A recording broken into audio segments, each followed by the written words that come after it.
this is issue number 4 of Captain Marbles, the real one, genis-vell. And I am obviously doing this because of the trailer for the Captain Marbles film. They are doing a movie starring Captain Marbles, the shit one, Karen Daggers. This comic, it is good though. It has got genis-vell fighting Dax from the Galactic Guardians. It has got a good cover, and you open up and straight away, beautiful woman. Like, stunning really. Her name is Marla, and she is Dickie Jones's wife. And they are with Captain Marbles, the real one, genis-vell. And this continues on from the issue before this, which had the Hulk in it. Although, this is kind of weird, because these first 3 pages might be a dream. We get a nice little part here, though, with Marla and David Banner. And then David Banner, he walks away, and we have got this little joke here, where she goes, "Does anyone else hear a piano playing a really haunting theme?" Do you get it? It is like the end of the old telly show. It's a little joke. This is a continuity error though, if this isn't a dream. Dickie Jones and Captain Marbles, the real one, genis-vell, they are meant to be fused together. They can't coexist like that. But here they are.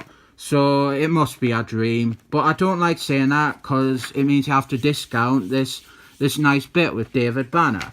And then Marla is suddenly falling out of the sky. Captain Marbles, the real one, genis-vell, he was carrying her and she fell. So I guess she was having that dream, I think, and I don't like saying that because it makes the first 3 pages a waste of time. I will say this, however, falling out of the sky, she is still gorgeous. I'm not saying that she has to be thrown out of the sky to look attractive. She's always attractive. I'm saying just even falling out of the sky, she still looks attractive. We've got a milk advert here with Spider-Man, and it confuses us. I'm a bit confused about how he is drinking this milk, because he is upside down and he is holding the glass right ways up. So he's holding the glass upside down so the milk doesn't fall out, obviously. But how would he actually go about drinking it upside down like this? And if you look, he has got milk on his mask. So is he not pulling his mask like halfway up to expose his mouth so he can actually drink it? And if that is the case, wouldn't he have like loads of milk on his mask and like his suit, because there's no mouthpiece for it to go through?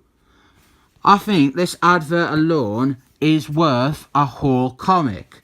Right? There is loads of intrigue to that. Speaking of intrigue, how is that for a link? The Captain Marbles trailer is shit. Like, it's fucking awful. And the thing that annoys us the most is that they have clearly sat down at the planning stages and realised that the character is fundamentally trash. So what they have done is they have just taken stuff from the other Captain Marbles, the real ones. Like, you've got the Kree-Skrull War, that is straight from mar-vell. The stuff with teaming up with Sam Jackson, that is straight from Ultimated Marvel, their version of mar-vell. The Star Forces, that is fucking from Kazar. It's not even a Captain Marbles thing. All they have of Karen Daggers, the shittiest one, is her interminable personality and the fucking ludicrous feminist agenda. Oh, if you didn't like this film, you hate women. Nah, I just hate this one fictional woman that they insist on trying to make work, in trying to make a star, despite them breaking the character 1,000 times over and writing her as the most unsympathetic, immoral, falsely indignant, extremist cliche. Right? The thing is, here's how bad Karen Daggers' Captain Marbles is.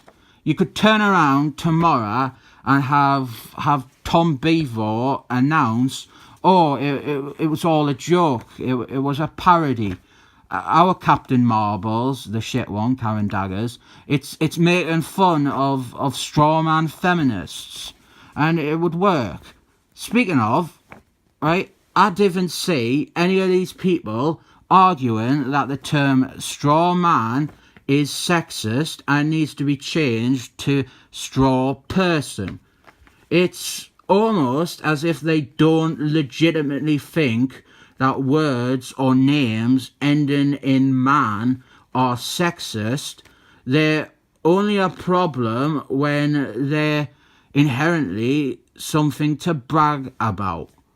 They are really milking. They've spent a lot of pages with this woman falling out of the sky, haven't they? Really milking it. Somebody committing self-harm there.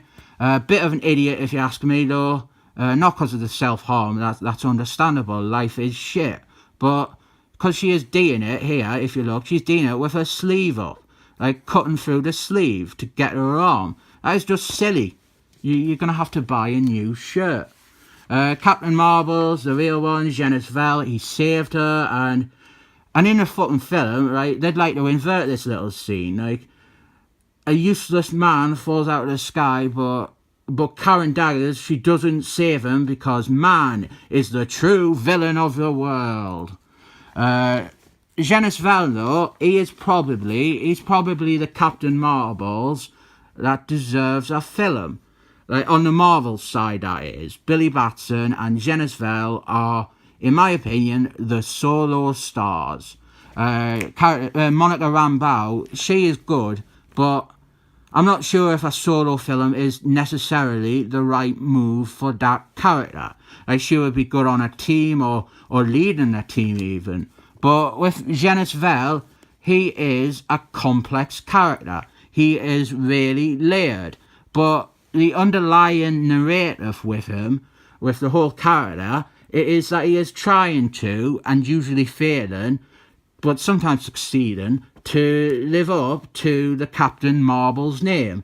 He is Mar-vell's son, and that introduces immediately a very, very clear and very relatable motivation for the character.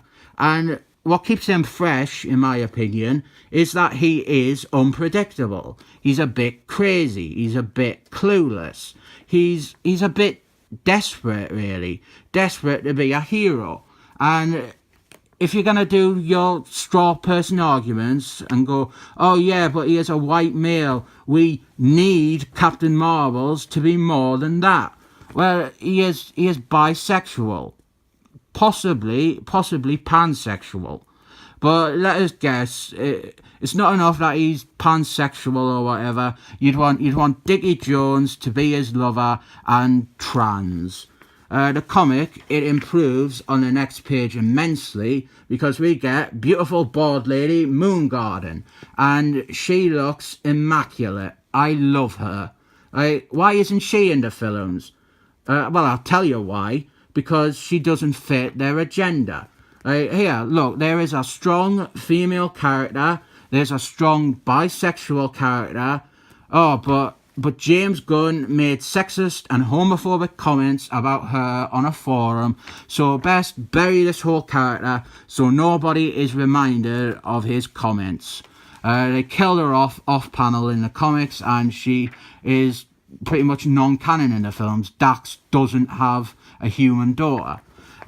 We've got this page though. Dax shows up, and this is like a little humour scene. He goes to a Girl Scout to buy some mint cookies, but she is out of them, and he's like in anguish.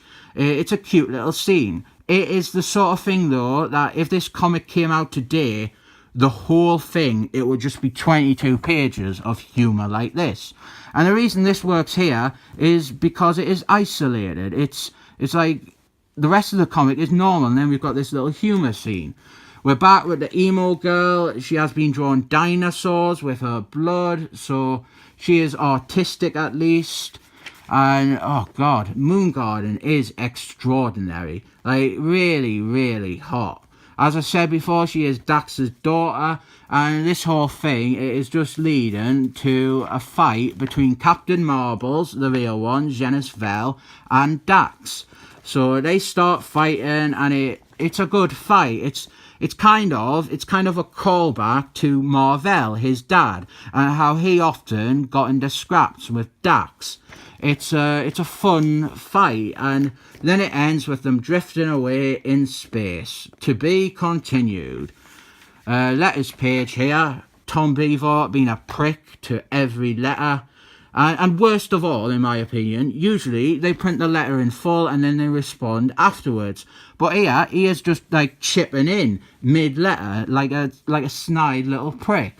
Like here, the letter says, Avengers Forever, awful series by the way, Avengers Forever should finish at the end of the 12 issues. And then he just chips in with, and it did.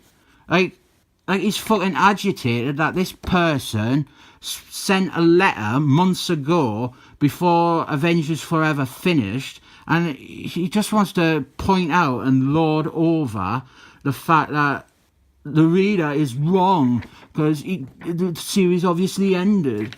And even though he's offering all this commentary on the fucking letters as they happen, he still feels the need to have a whole big bit here boasting and bragging and calling the readers idiots further. Oh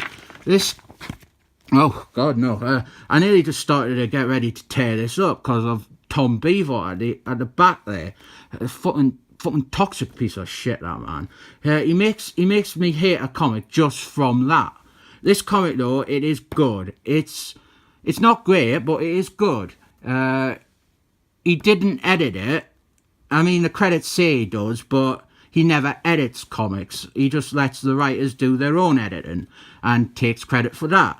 That is why Kurt Busey, former editor, his comics, edited by Tom Beaver, seem to have a lot of continuity and someone editing. Whereas Michael Bryan Benson, comics hater, when he is edited by Tom Beaver, no continuity whatsoever. I'm getting off track. Captain Marbles, the film, is going to be shit. Captain Marbles, the real one, genis-vell, his comic was good. I rate this 7 thumbs up.